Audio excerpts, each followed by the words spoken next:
Assalamualaikum warahmatullahi wabarakatuh. Perkenalkan, nama saya Fitriana Mokoginta, NIM 2012-4023 dengan prodi Manajemen Pendidikan Islam, Fakultas Tarbiyah dan Ilmu Keguruan IAIN Manado. Baiklah, kali ini saya akan membahas tentang makalah saya dengan mata kuliah Sejarah Peradaban dan Pendidikan Islam dengan judul Pengaruh Peradaban Islam Terhadap Dunia Barat. Dosen pengampu Sulfa Potiwa MPDI dan Gina Nurvina dari C MPD. Baiklah, langsung saja. Pengaruh peradaban Islam terhadap perkembangan Barat terlihat pada saat Renaissance yang dapat melahirkan kebangkitan Eropa. Seperti yang diakui oleh Robert Breuil dalam bukunya The Making of Humanity menyatakan, tidak ada kemajuan Eropa melainkan ia berhutang budi kepada Islam dan diarahkannya dengan positif. Lebih lanjut, dikemukakan bahwa ilmu pengetahuan merupakan sumbangan peradaban Arab yang paling penting bagi dunia modern. Tidak hanya ilmu saja menghidupkan kembali Eropa. Pada tahun 1224, Frederick mendirikan Universitas Naples. Universitas ini membangunkan sebuah akademik untuk keperluan mempelajari pengaruh-pengaruh pengetahuan Arab dan agama Islam untuk perkembangan di dunia Barat. Untuk lebih lanjut, sejauh mana pengaruh peradaban Islam terhadap dunia Barat, ada dua macam ilmu pengetahuan, yaitu yang pertama ilmu pengetahuan alam atau natural science. Laju pertumbuhan dan perkembangan ilmu-ilmu pengetahuan alam pada zaman Renaissance mengalami kemajuan yang pesat. Kemajuan ini dicapai sebagai hasil kerja keras dari ilmuwan Muslim yang telah berusaha memindahkan ilmu-ilmu tersebut ke daratan Eropa. Selanjutnya dikembangkan oleh para cendekiawan Kristen Eropa. Di antara ilmu-ilmu tersebut yang dinilai sebagai warisan budaya Islam adalah ilmu astronomi, ilmu kedokteran, ilmu arsitektur, dan lain-lain. Dalam ilmu pasti dan ilmu alam tidak dapat disangkal bahwa ilmu pasti atau aljabar dan ilmu pengetahuan alam atau ilmu al-alamiyah merupakan ilmu yang bersumber dari Islam.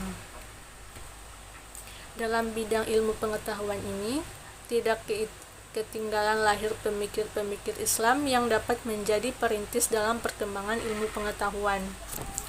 Sumbangan Islam yang terbesar dalam bidang ilmu pasti di seluruh dunia adalah di bidang ilmu hitung berupa angka-angka yang hingga kini di Barat masih disebut angka-angka Arab, kendati bentuk-bentuknya telah dirubah. Yang kedua itu ilmu pengetahuan sosial atau social science. Yang pertama ada filsafat dan teologi. Dalam bidang filsafat, jelas sekali dalam periodisasi perkembangan filsafat yang dimulai dari Yunani sebagai peletak dasar filsafat, tapi dalam perkembangannya mengalami kemandekan selama beberapa abad. Lalu muncul filsuf-filsuf Islam seperti Al-Kindi, Al-Farabi, Ibn Sina, Al-Ghazali, Ibn Wajah, Ibn Tufail, Ibn Rushd. Para filsuf ini berusaha menerjemahkan buku-buku filsafat Yunani yang kemudian dikembangkannya secara mendalam dan meluas. Yang kedua, ilmu sosial. Dalam bidang ilmu pengetahuan sosial bermunculan tokoh-tokoh pemikir Islam. Yang pertama adalah Yaqut Ibn Abdullah Al-Hamawi pada tahun 1107 sampai 1229. Pengaruh Mu'jam al-Buldan atau Kamus Islam Bumi. Abu Abdullah ibn Yusuf al-Hawati al-Tazini ibn Batullah pada tahun 1304 sampai 1377, ahli ilmu bumi sosial yang banyak melakukan penelitian.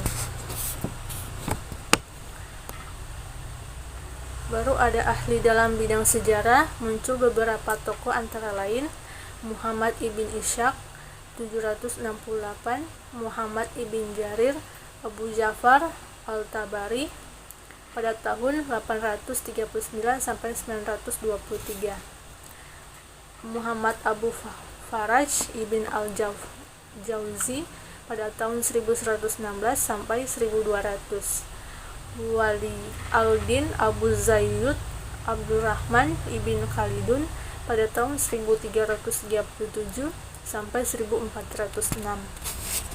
Nah, itulah hasil makalah saya. Jika ada salah kata, mohon maaf. Wabillahi taufiq wal hidayah. Wassalamualaikum warahmatullahi wabarakatuh.